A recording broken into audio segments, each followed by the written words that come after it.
Un saludo especial a cada uno de ustedes. En este encuentro vamos a explorar la manera en que Dios ha usado figuras, símbolos y modelos a lo largo de la historia para mostrarnos su plan. El estudio de los tipos y antitipos nos abre una ventana para comprender mejor la misión de Cristo y el propósito de la redención. Les invito a quedarse y profundizar juntos en este tema. Los intérpretes de la Biblia no pueden decidir arbitrariamente qué constituye un tipo bíblico o cómo se aplica ese tipo particular en el Nuevo Testamento y más allá. La Biblia misma proporciona algunos controles y principios en cuanto a la aplicación de la tipología bíblica. Del mismo modo, el Nuevo Testamento despliega el cumplimiento antitípico de un tipo o modelo previo en tres fases distintas. 1. En la vida de Cristo, el cumplimiento cristológico.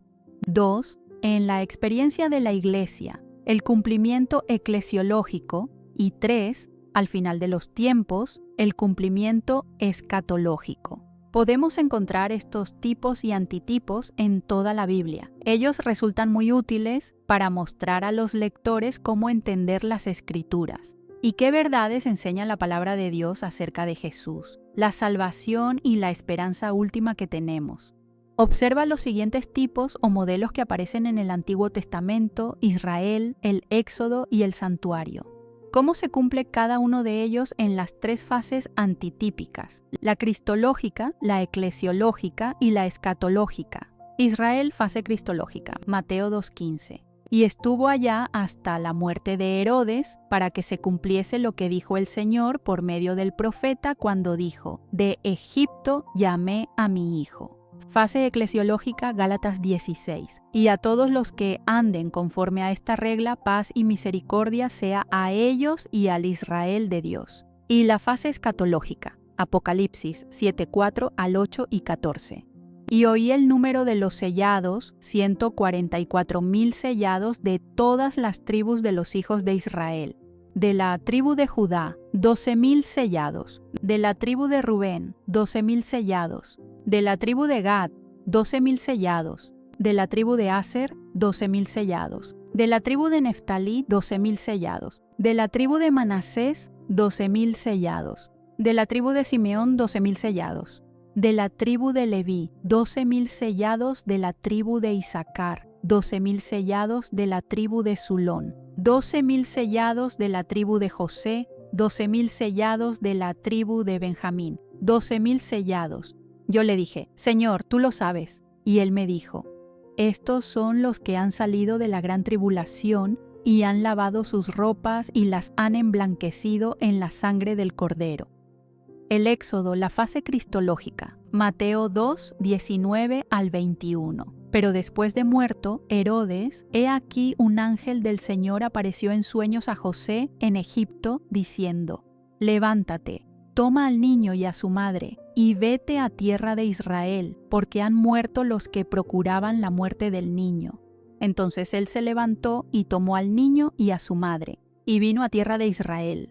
En la fase eclesiológica, 2 de Corintios 6, 17.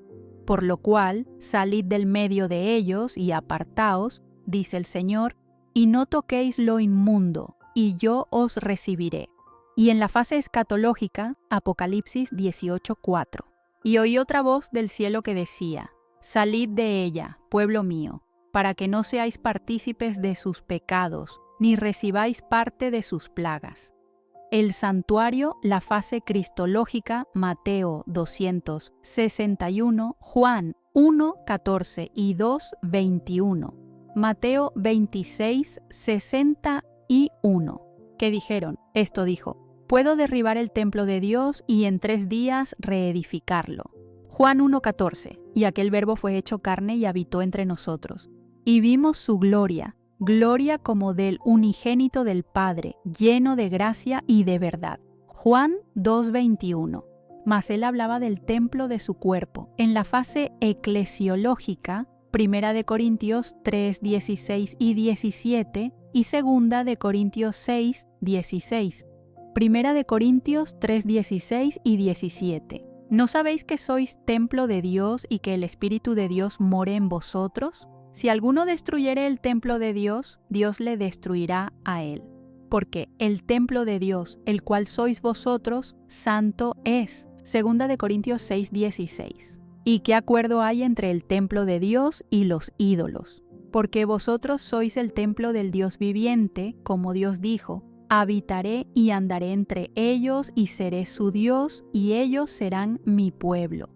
Y en la fase escatológica, Apocalipsis 3:1, 11, 19, 21, 3 y 22. Apocalipsis 3:12. Al que venciere, yo le haré columna en el templo de mi Dios, y nunca más saldrá de allí. Y escribiré sobre él el nombre de mi Dios, y el nombre de la ciudad de mi Dios, la nueva Jerusalén, la cual desciende del cielo de mi Dios, y mi nombre nuevo. Apocalipsis 11:19. Y el templo de Dios fue abierto en el cielo, y el arca de su pacto se veía en el templo. Y hubo relámpagos, voces, truenos, y un terremoto y grande granizo. Apocalipsis 21, 3 y 22. Y oí una gran voz del cielo que decía: He aquí el tabernáculo de Dios con los hombres, y Él morará con ellos, y ellos serán su pueblo, y Dios mismo estará con ellos como su Dios. Y no vi en ella templo, porque el Señor Dios Todopoderoso es el templo de ella y el Cordero. Puesto que las Escrituras tienen un solo autor divino, sus diversas partes mantienen coherencia entre ellas. Todas las doctrinas de la Biblia concuerdan unas con otras. La interpretación de pasajes individuales armonizará con la totalidad de lo que la Biblia enseña sobre un tema dado. Comentarios Elena de White. El pueblo de Dios, a quien él llama su tesoro peculiar, tuvo el privilegio de tener un sistema doble de ley, la moral y la ceremonial. Desde la creación, la ley moral era una parte esencial del plan divino y era tan inmutable como Dios mismo. La ley ceremonial respondía a un propósito particular en el plan de Cristo por la salvación de la raza humana. El sistema simbólico de ofrendas y sacrificios fue establecido para que, por medio de estas ceremonias, el pecador pudiera conocer al gran sacrificio, Cristo. La ley ceremonial era admirable. Fue la provisión hecha por Jesucristo en consejo con su Padre para favorecer la salvación de la humanidad. Todo el sistema ceremonial tenía su fundamento en Cristo. Adán vio a Cristo prefigurado en la inocente víctima que pagaba la pena de su transgresión de la ley de Dios. La necesidad del ceremonial de sacrificios y ofrendas cesó cuando el símbolo fue hecho realidad en la muerte de Cristo.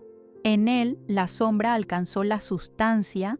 La ley de Dios mantendrá su carácter exaltado por tanto tiempo como permanezca el trono de Dios. Esta ley es la expresión del carácter de Dios. Los símbolos y sombras, las ofrendas y sacrificios no tenían virtud alguna después de la muerte de Cristo en la cruz, pero la ley de Dios no fue crucificada con Cristo. Hoy, él, Satanás, engaña a los seres humanos con respecto a la ley de Dios. La ley de los 10 mandamientos vive y vivirá por los siglos eternos. Dios no hizo el infinito sacrificio de dar a su Hijo unigénito a nuestro mundo, para asegurarle al hombre el privilegio de quebrantar los mandamientos de Dios en esta vida y en la vida eterna futura. Él entregó su vida preciosa, inocente, a fin de salvar a los seres humanos culpables de la ruina eterna, para que, mediante la fe en Él, pudieran presentarse ante el trono de Dios sin mancha alguna. Durante la época de la primera venida de Cristo, había mucha agitación entre el pueblo concerniente a la aparición de un Mesías universal. La nación judía esperaba la llegada de un gran libertador, y hubo hombres que se aprovecharon de este estado de expectación, utilizándolo para obtener ventajas personales en forma de ganancias y gloria propias. La profecía había previsto la aparición de estos engañadores. Ellos no aparecieron en la forma en que se había profetizado la venida del Redentor del mundo, pero Cristo vino cumpliendo cada una de las especificaciones. Había sido representado mediante tipos y símbolos, y en él se encontraron el símbolo y la realidad. En la vida, misión y muerte de Jesús, cada especificación halló su cumplimiento. Gracias por haber dedicado este tiempo al estudio de la palabra. Hoy vimos cómo los tipos y antitipos revelan la coherencia del plan divino y nos conducen directamente a Cristo. Si este contenido ha fortalecido tu fe y deseas seguir profundizando en las Escrituras, te invito a suscribirte al canal y activar las notificaciones para no perderte los próximos estudios.